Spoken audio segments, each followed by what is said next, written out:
Assalamualaikum warahmatullahi wabarakatuh. Selamat pagi teman-teman kreatif. Perkenalkan saya sebagai pengampu materi ekonomi kreatif yaitu Dwi Koni Mahendrasari.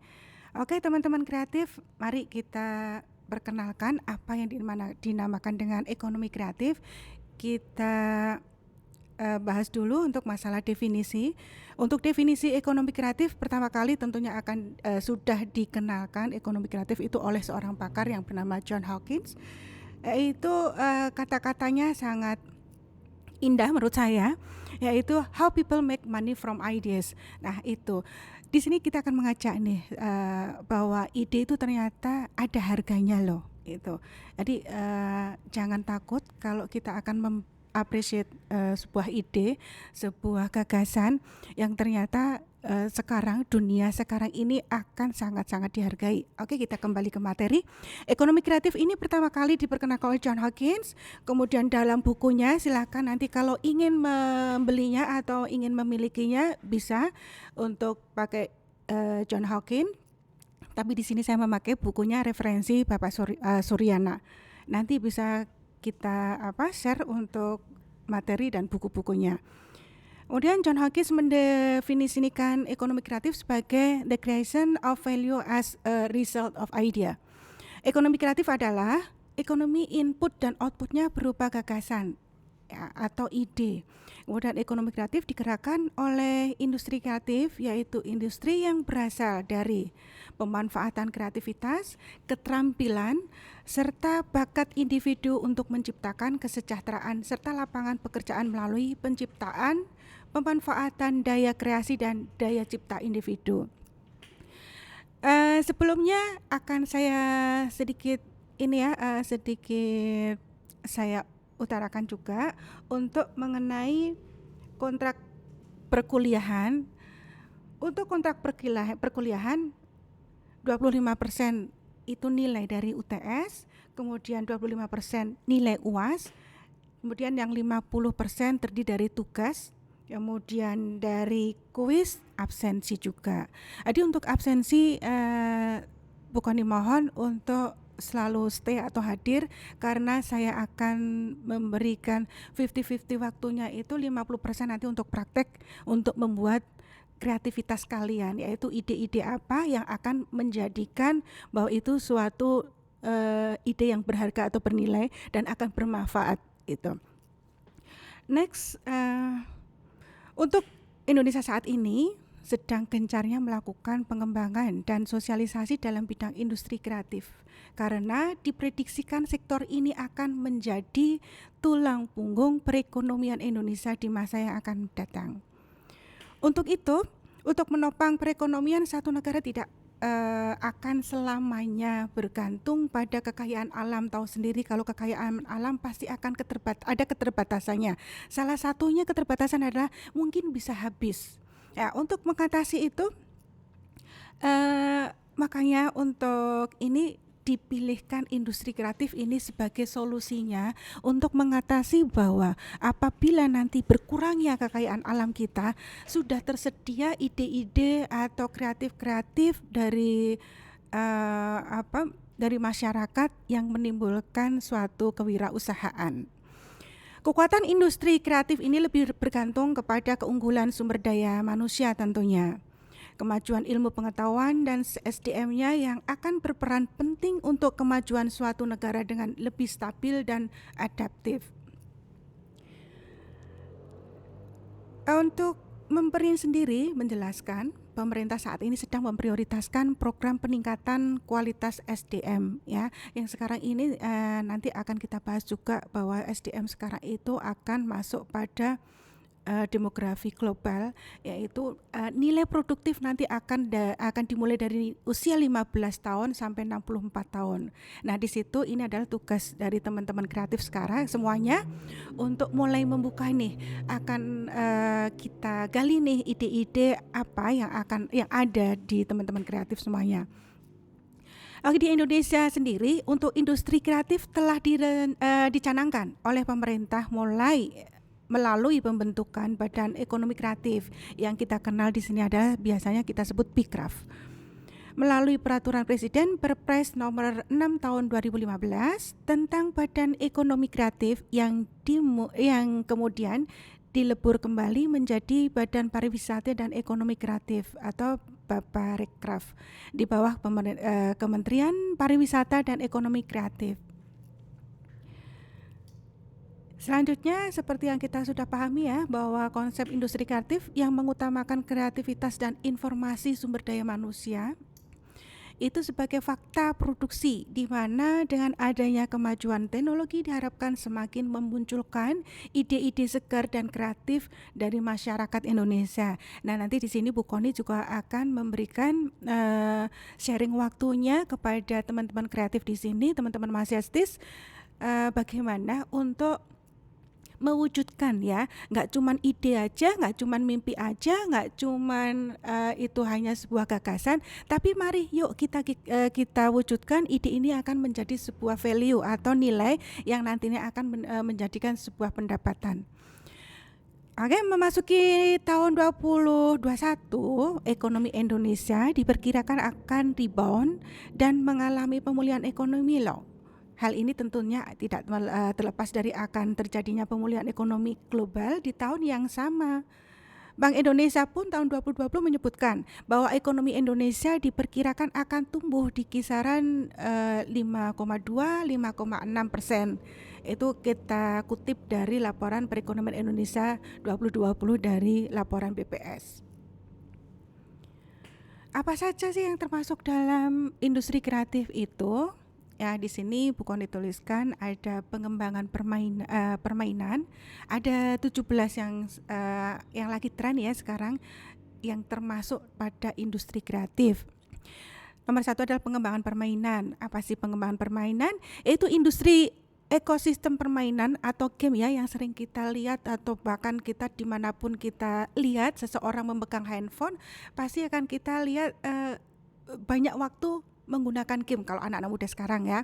Bahkan sekarang usia-usia lanjut pun banyak loh yang pegang game ya. Gitu. Tapi it's okay. Bukan game itu berarti hal yang membuang waktu. Banyak contohnya gamer-gamer yang sekarang ini merajah ke kelas internasional dan bahkan mereka berpendapatan ratusan juta sampai miliarder ya. Contohnya yang di Bali itu ada Bagas dan Bagus, udah ada Kevin ya, keren banget. Itu udah pendapatannya sampai miliaran. Nah, Kemenparekraf mendorong para pengembang game lokal yang berkarya karena Indonesia merupakan salah satu negara dengan pangsa pasar game yang peningkatannya cenderung signifikan sekali. Ya, banyak peluang yang sangat yang bisa didalamin ini ya, kemudian baik sebagai pembuat maupun pemainnya.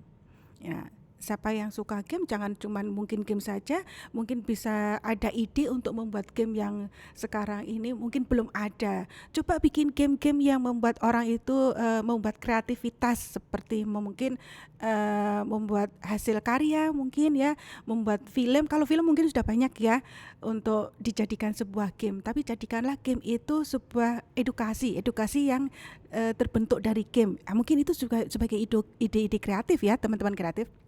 Nah, banyak pejuang yang bisa didalami, banyak peluang ya yang bisa didalemin baik sebagai pembuat maupun pemain. Kita harapkan akan menjadi sebuah profesional ya. Kemudian mengingat demografi Indonesia semakin banyak segmen produktifnya dan jumlah middle income kelasnya juga tinggi, mari yang punya kekuatan di gamers ya bisa itu untuk dijadikan atau diolah lagi untuk menjadi sebuah value. Yang kedua adalah dalam industri kreatif arsitektur ya. Di sini peran arsitektur di Indonesia sangat penting dalam hal budaya. Keanekaragaman arsitektur lokal dan daerah menunjukkan karakter bangsa Indonesia yang mempunyai beraneka ragam budaya. Sedangkan dalam hal pembangunan, arsitektur juga berperan dalam merancang dasar pembangunan sebuah kota. Karena potensinya yang sangat besar, Kemenparekraf memasukkan arsitektur ini sebagai salah satu subsektor juga yang layak untuk dikelola sebagai untuk dikelola secara serius sebagai industri kreatif ya.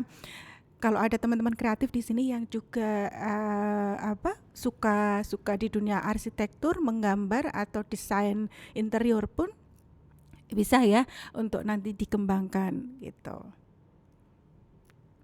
Yang ketiga, desain interior. Nah, terpisah ternyata ya untuk desain interior dengan arsitektur. Di sini masyarakat mulai mengapresiasikan estetika ruangan secara lebih baik ya. Kalau kita lihat tuh di Instagram, di Facebook, kemudian ada di manapun ya, ada di media sosial, banyak sekali ya untuk cara belajar desain interior, bahkan banyak sekali penawaran-penawaran di situ yang secara media sosial mereka tawarkan untuk mendesain sebuah ruangan dan kemudian memberikan ide-idenya, memberikan caranya, bahkan ada tutorialnya juga ya di YouTube. Ya, siapa yang berminat juga harus bisa didalemin nih kayak seperti ini. Kemudian penggunaan jasa desainer interior untuk perancang estetika interior hunian, hotel, perkantoran pun semakin meningkat ya. Sudah jelas bahwa potensial ekonomi dari industri desain interior sangat menjanjikan.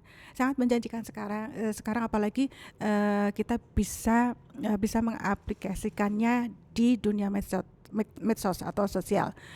Kemudian yang keempat adalah musik. Siapa sih yang nggak suka musik ya? Gitu. Salah satu tambahan terbesar pembajakan yang masih marak sehingga membuat gerah juga ya bagi musisi-musisi Indonesia, udah menyebabkan perkembangan industri musik di Indonesia itu terhambat. Pembajakan tentunya menyebabkan turunnya kualitas dan kuantitas produksi, menurunnya apresiasi masyarakat terhadap musik dan turunnya minat investasi di bidang ini. Nah itu yang membuat gerah, kemudian itu yang membuat dunia musik itu geram juga karena maraknya adanya pembajakan. Tapi sekarang ini lewat dunia medsos pun, lewat YouTube pun, lewat dunia internet kita bisa unduh soalnya kan, bisa unduh dengan gratis. Kita mau ambil musik apapun bisa kita unduh. Oke, kemudian yang kelima yaitu seni rupa. Ya, yang suka hobi melukis, seni rupa pun masuk dalam salah satu industri kreatif ya, masuk ke Bcraft juga. Industri seni rupa di dunia ini sedang memusatkan perhatian di Asia Tenggara. Indonesia pun tak luput dari perhatian mereka, di mana Indonesia mempunyai potensi terbesar, baik secara kualitas, kuantitas, pelaku kreatif, produktivitas, dan potensial pasar. Itu sudah oke. Dan seni rupa Indonesia juga sudah memiliki jaringan yang sangat kuat, baik dalam negeri maupun di luar negeri. Coba deh kalau teman-teman kreatif itu punya ide ya, meskipun yang suka di dunia lukis.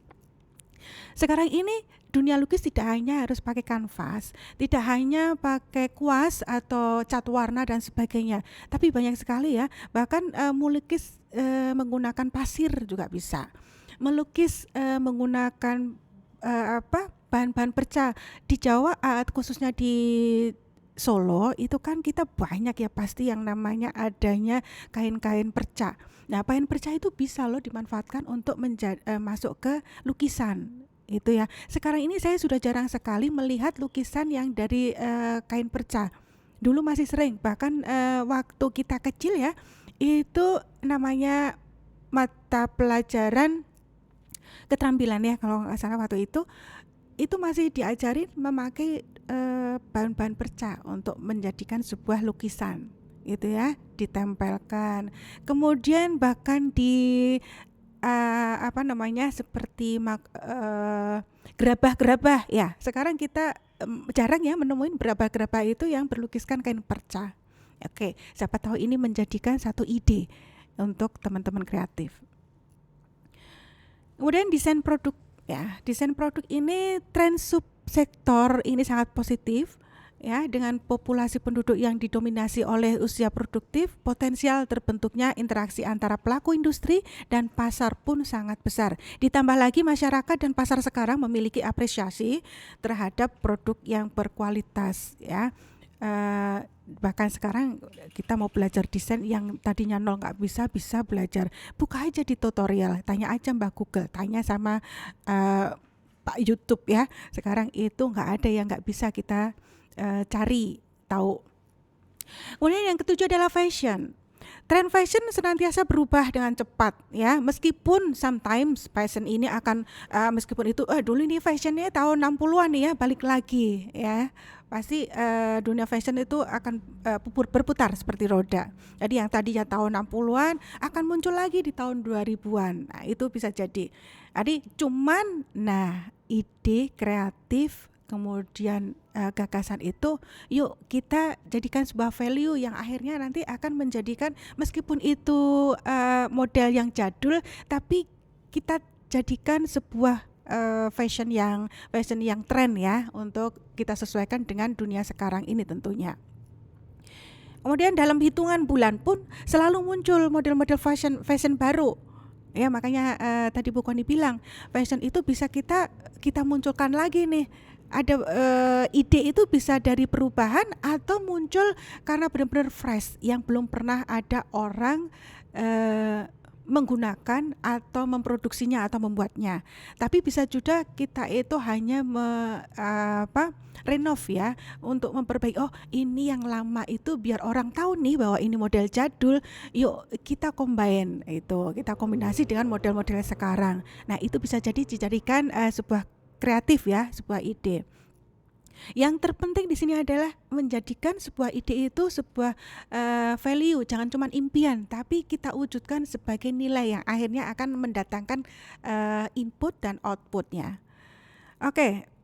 Kemudian perancang, apalagi sekarang perancang muda banyak sekali ya. Jadi jangan takut untuk mengapresiasikan sebuah ide atau gagasan yang khususnya di dunia fashion. Dan munculnya generasi muda kreatif itu sangat antusias dengan industri fashion ini. Yang ke-8 adalah kuliner. Nah ini kebetulan kuliner ini yang baru saja Bu Koni gelutin juga gitu. Yang tadinya sama sekali nggak mungkin menjadi mungkin ya semuanya ini ya. Jadi teman-teman kreatif itu jangan takut kalau yang tadinya gue belum pernah belajar kayak gini, aku belum pernah yang namanya pegang tepung, belum pernah pegang, jangankan tepung, lihat kompor aja udah ketakutan. No, jadi sometimes kita pasti akan merasa tertantang ya. Nah pada awalnya Bu Koni juga akan merasa tertantang yang tadinya paling suka masak, cuman nggak begitu senang bikin kue, malah never ya, nggak pernah sama sekali. Nah tapi suatu saat karena pandemi itu jangan dijadikan sebuah kambing hitam bahwa menyengsarakan. No, ini adalah ujian kita semua, sedunia mengalaminya dan merasakannya. Tinggal bagaimana kreativitas kita, rasa syukur kita yang kemudian kita wujudkan. Banyak kok orang yang sukses dari pandemi ini gitu kan. Nah salah satunya contohnya adalah karena pandemi kita nggak pernah bersosialisasi dengan saudara, dengan teman dan kerabat dan sebagainya. Akhirnya apa yang bisa saya lakukan supaya saya tetap bersosialisasi dengan saudara-saudara saya? Biasa dong kalau bersosialisasi lewat Zoom, meeting Zoom, Google Meeting, kemudian lewat WhatsApp dan sebagainya. Itu hal yang biasa. Tapi bagaimana caranya kalau kita tetap menghadirkan sesuatu di hadapan mereka dan kemudian bisa dinikmati dan bisa membuat bahagia. Itu salah satu imun dari COVID juga kan. Nah, dari situlah awalnya makanya Bu Koni akhirnya sekarang belajar itu males deh aku kalau mau ikutin webinar atau kursus memasak. Toh kalau kita kursus mesti online, nggak bisa langsung praktek langsung, kemudian nggak bisa ketemu langsung dan sebagainya. Kan aku nggak pernah sama sekali bikin kue. Nah dari situ kita lihat YouTube, mau masak kue apapun, sesukar apapun, sesulit apapun akan menjadi mudah. Ya ini karena adanya medsos ya, karena adanya YouTube, karena adanya dunia informasi sekarang ini sangat canggih. Yuk kita matematikkan. Dari situ Bu Koni belajar, kemudian iseng-iseng kagak ada pikiran sama sekali untuk jualan, tapi berpikir bahwa ini untuk tetap rasa ingin bersosialisasi dengan saudara-saudara yang selama ini nggak pernah ketemu. Dari situ ternyata mereka welcome untuk kue-kue yang bukan dibikin ya. Kemudian dari situlah baru karena banyak permintaan, jadi yang awalnya enggak, ini cuman anu aja untuk menyambung tali silaturahmi aja, nggak ada nilai value untuk bisnis dan sebagainya.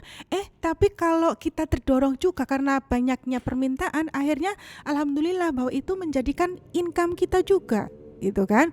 Karena meskipun kita seorang pegawai, kita tuh punya pekerjaan tetap saja pasti ada pengurangannya. Sedangkan pengeluaran masih dan mungkin bisa tambah, ya kan? Karena apa? Anak-anak sekarang kan belajarnya pakai online, butuh kuota dong, ya, butuh biaya untuk beli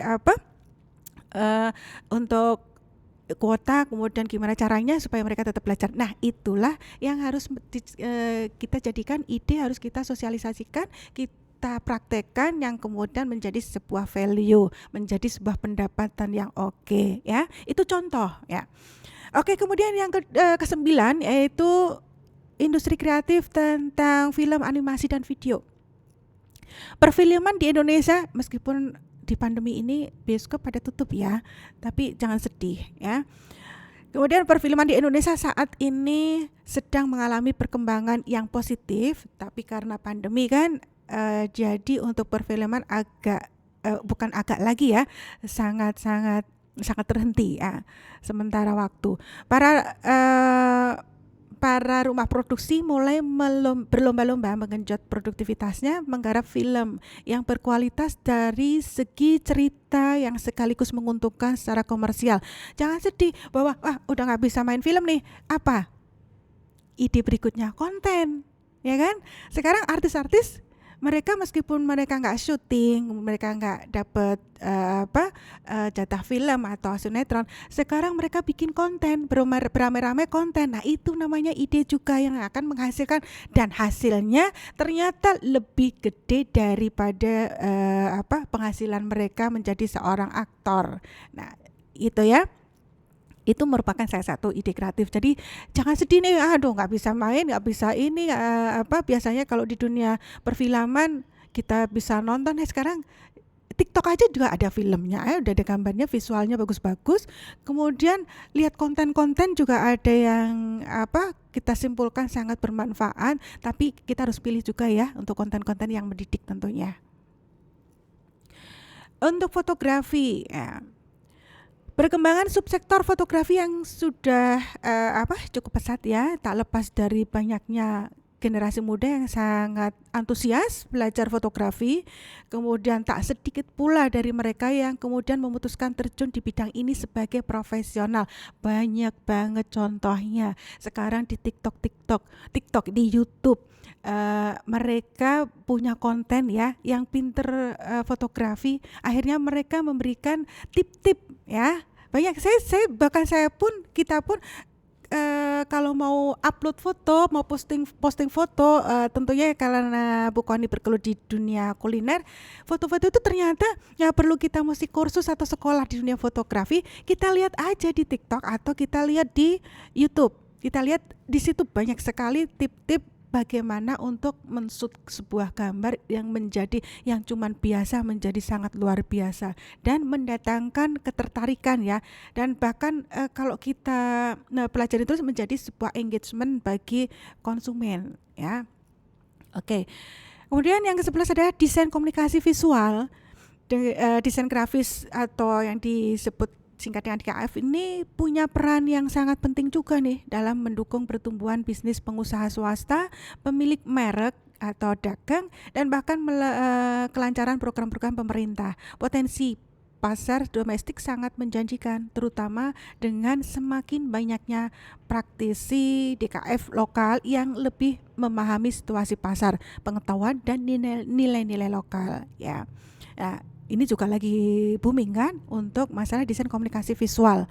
Karena apa? Karena adanya pengurangan kita untuk bersosialisasi secara langsung di luar sana karena kita harus ada menjaga protokol kesehatan karena adanya COVID. Nah, disinilah desain komunikasi visual ini juga banyak sekarang gitu ya. Jadi yang dulunya nggak ada, sekarang ada. Yang dulunya mereka nggak bisa, mereka bisa menggelutinya. Ya, peluang ya. Jadi harus manfaatkan peluang sebaik-baik mungkin. Oke. Kemudian yang ke-12 televisi dan radio. Meskipun tidak semutakhir ponsel dan KW lainnya, televisi dan radio masih mempunyai peran yang sangat besar dalam penyebaran informasi. Mungkin kalau di sini radio udah nggak begitu ini ya, nggak begitu orang, nggak begitu banyak mendengarkan dibandingkan televisi secara visual. Tapi kalau bagi di kota-kota besar di sini seperti Jakarta, di mana nggak ada yang nggak macet, ya kan? Ya, karena kemacetan inilah yang membuat kita mau nggak mau dan hiburan salah satu-satunya itu radio. Nah, jadi di Jakarta radio banyak sekali dan itu semua mempunyai ketertarikan dan semua mempunyai khas sendiri-sendiri. Ya, manfaatkan sebuah peluang itu menjadikan sebuah value. Kemudian yang 13 yaitu kriya. Kriya tentu nggak asing ya di sini ya. Dilihat dari materialnya, kriya meliputi segala kerajinan yang berbahan kayu, logam, kulit, kaca, keramik, dan tekstil. Ketersediaan bahan baku material yang berlimpah dan kreativitas dari para pelaku industri menjadi faktor utama majunya subsektor ini. Kriya ini sekarang sangat banyak ya. Contoh tadi Bu Koni sudah sebutkan katakan kepada sobat-sobat kreatif di sini bahwa contoh banyak sekali di sini tuh pasti limbah perca banyak. Kita bisa manfaatkan menjadi sebuah kriya. Kemudian bahkan saya pernah menemani anak saya untuk belajar anyaman yang dari anyaman di sini yang terkenal itu di Baki ya. Itu belajar anyaman itu ternyata meskipun sulit tapi karena happy belajarnya, jadi terciptalah sebuah tas dari anyaman rotan. Orang yang nggak ngira bisa bikin jadi bisa bikin. Anak waktu itu dia masih kelas 5 SD gitu. Nah itulah, akhirnya dari situ, dari kecil saya selalu memberikan pembelajaran dengan anak-anak. Meskipun saya juga ngajar juga pasti saya akan selalu memberikan, memotivasi, yuk kalau yang punya kreativitas, yang punya ide, realisasikan ya, jangan hanya menjadi sebuah mimpi yang akhirnya nanti akan mubazir, tapi harus diwujudkan. Itu juga keren banget hasilnya, kerajinan kriya itu. Nah sekarang bahkan daun pun bisa dimanfaatkan menjadi sebuah fashion ya, menjadi sebuah tas, ada juga bahkan menjadi sebuah jaket juga ada. Jadi timbulkan ide, coba deh misalnya di sini banyak pohon apa ya, daun pisang misalnya ya. Pisang itu dari ujung sampai pangkal semuanya digunakan, dimanfaatkan ya, bisa dimanfaatkan sebagai makanan, sebagai kuliner, bisa dimanfaatkan sebagai fashion, sebagai kriya, bisa dimanfaatkan sebagai pengobatan juga. Nah dari situ bisa nggak sih timbul ide bahwa misalnya pelepah pisang itu menjadi sebuah fashion, enggak cuma jadi tas atau sebuah pakaian, tapi coba bisa menjadi sebuah topi. Coba bisa nggak sih bisa matchingin lagi sebagai jadi jas atau jadi sebuah baju. Kita nggak tahu gitu ya, kita nggak tahu. Ide itu harus direalisasikan gitu. Itu contoh. Nah, kalau masalah kriya banyak sekali. Kalau kita mau cari ide jalan-jalan di seputar Solo, banyak sekali hasil kriya. Mau jalan-jalan di pasar pun bisa ya, kita akan timbul sebuah ide dari situ. Itu teman-teman. Kemudian yang ke-14 periklanan. Sampai saat ini iklan masih menjadi medium paling efisien untuk mempublikasikan. Dulu yang namanya iklan itu banyak orang itu berpikiran bahwa modal gede banget ya. Pasang iklan untuk di jalan, pasang billboard aja bisa ratusan juta loh ya. Pasang umbul-umbul aja, please deh. Kalau cuma satu aja nggak ada manfaatnya. Tapi umbul itu kalau sepanjang Solo itu sudah memakan biaya juga nggak sedikit ya. Tapi dengan adanya sekarang era informasi yang canggih, kemudian adanya media sosial yang sangat oke. Nah, dari situ yang sekarang iklan itu kita buka IG aja semua pasti akan muncul iklan. WhatsApp aja tahu-tahu muncul iklan. Ini apa-apaan ya, kadang mengganggu. Tapi itu ide loh ya. Itu sebuah value bagi sebuah dunia industri periklanan, itu sebuah ide. Dulu Bukan ini pernah juga bekerja di sebuah periklanan, di perusahaan periklanan, dan juga di sebuah rumah produksi. Nah, itu biayanya dulu tinggi banget. Orang mau bikin sebuah reality show aja harus ember ya, pakai modalnya itu kan, nggak tahu ini nanti dilihat disaksikan orang apa enggak. Sekarang orang bikin konten, dia bukan artis, bukan siapa-siapa, dia bikin konten bisa mendatangkan banyak uang dari mana? Dari iklan tuh. Kalau dia tampilnya di YouTube, dia pasti akan mendapatkannya dari mana tuh selain dari YouTube? Dari iklan, itu kan. Nah, jadi iklan nggak ada matinya. Kalau punya ide kreatif dalam periklanan, yuk kembangkan. Kemudian yang ke-15, seni pertunjukan. Nggak jauh beda sih ya, seni pertunjukan dengan sebuah perfilman gitu ya. Seni pertunjukan ini cuma bedanya ada di daerah sangat sudah tersebar secara sporadis di seluruh wilayah Indonesia.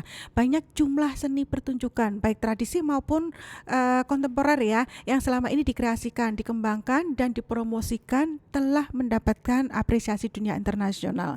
Yang suka di dunia pertunjukan, seni pertunjukan, boleh nih dikembangin lagi. Syukur-syukur punya sebuah wadah ya, syukur-syukur punya sebuah komunitas yang membuat lebih pede lagi untuk mengapresiasikan hobi-hobi kita. Contohnya sekarang masih ada COD nggak ya? Selama kalau kita COD aja kan banyak ya di situ ya. Ternyata mereka juga menampilkan kreasi-kreasi, salah satunya kreasi pertunjukan di situ ya. Ada musik juga, ada pertunjukan gitu, dan di situ juga bisa menimbulkan sebuah ide yang bernilai atau value. Nah, sekarang jangan sedih nggak ada COD misalnya, bikin konten ya kan, apapun sekarang bisa dijadikan sebuah konten, asal kita tetap kreatif terus, kemudian kita harus tetap gigih ya dalam mengembangkan kreativitas kita. Untuk penerbitan, pasar industri penerbitan memang tidak sebesar subsektor yang lainnya ya. Kemudian karena apa? Contoh buku. Sekarang ada e-book. Sekarang saya coba deh jalan-jalan di Gramedia. Tidak seramai dengan Gramedia pada saat sebelum pandemi. Sekarang Gramedia itu Masya Allah sepi sekali ya. Dan karena apa? Nah, sekarang karena ada dunia digital ini, buku-buku sudah nggak susah lagi didapatkan. Kita harus harus pergi ke toko buku, kemudian kita harus hunting ke tempat-tempat untuk buku, atau harus ke sebuah library. Tapi kita bisa buka aja tuh e-booknya ya. Di e-book kita bisa buka, kita bisa cari buku apa saja di situ. Bahkan tutorialnya pun bisa kita dapatkan ya. Itu. Kemudian yang terakhir yaitu mengenai aplikasi. Nah, aplikasi nggak akan asing ya. Di sini sekarang aplikasi banyak sekali. Coba lihat di HP-nya teman-teman kreatif. Ada berapa aplikasi di situ? Ya, ada 5. Yakin cuma ada 5? Enggak ya, pasti lebih dari 5 aplikasi. Dari ojol aja berapa ojol yang ada? Dari e-commerce aja udah ada berapa? Belum lagi nanti ada untuk Al-Quran, belum lagi nanti untuk ada YouTube ya, belum ada lagi TikTok, belum ada lagi untuk bikin desain grafis juga ada pasti kan. Belum lagi kalau punya usaha bisnis juga ada toko, ada macam-macam ya. Pasti lebih deh, kebanyakan lebih dari 10 ya. Nah, meningkatkan penetrasi pemanfaatan gawai oleh masyarakat tak lepas dari peran aplikasi yang sudah bukan disebutkan tadi ya, aplikasi. Kemudian yang tertanam di dalamnya, masyarakat sudah fasih dengan menggunakan berbagai jenis aplikasi digital seperti peta. Nah, peta navigasi itu aja ada berapa ya? Ada Google Map, kemudian ada Waze, kemudian ada lagi saya lupa, saya yang sering pakai adalah Waze sama Google Map. Saya hidup di Jakarta sama sekali nggak tahu jalan. Yang ngasih petunjuk siapa kalau bukan Google Map, ya. Coba bayangkan dengan seramai ini di Jakarta, kemudian seriuhnya dengan kemacetan yang seperti itu. Kalau kita sedikit-sedikit tanya orang, kapan kita nyampe ya? Bisa berhari-hari baru nyampe. Tapi alhamdulillah dengan adanya aplikasi Google Map, kita bisa dengan santainya akan sampai di tempat tujuan dimanapun yang akan kita tuju. Ya, disitulah ya adanya kecanggihan. Jadi kita sekarang ini nggak ada yang sulit. Sekarang ini nggak ada yang susah. Yang mungkin semuanya menjadi mungkin itu insya Allah ada, bisa ya. Tergantung teman-teman kreatif untuk memanfaatkan manfaat apapun yang lagi terjadi saat ini. Meskipun ada pandemi, meskipun ada COVID, tetap semangat untuk memunculkan idenya, kreatifnya untuk menjadikan sebuah value. Jangan berharap kalau teman-teman kreatif itu kan nanti aku mau kerja di Pertamina, kan nanti aku punya cita-cita nanti akan ke Telkom, kan aku punya cita-cita itu nanti aku akan kerja di Antam dan sebagainya. Tapi please deh, dengan kondisi yang seperti ini ya, persaingan sangat banyak, orang pintar semakin banyak, skill semakin, orang menggali skill semakin banyak. Kenapa enggak kita itu jangan sedih lagi orang yang banyak jobless loh ya. Dari era sekarang ini, dari jobless itu jadikanlah jobless yang kreatif. Kita justru merasa bangga dan happy pada saat kita kerja itu dimanapun itu adalah kantor kita, dimanapun aku bisa kerja, dimanapun aku bisa menghasilkan uang. Jadi nggak harus lu kerja di mana, di Telkom, lu kerja di mana, di PNS misalnya seperti itu. Tapi jangan sedih, lu kerja di mana, maaf aku enggak wira swasta. Sekarang ini wira swasta itu sangat hebat. Sekarang ini wira swasta itu bukan hal yang buat orang itu sedih ya. Susah loh wira swasta persaingannya, no way ya. Sekarang itu yang penting semua itu bisa diaplikasikan dengan sebuah kesuksesan informasi, teknologi.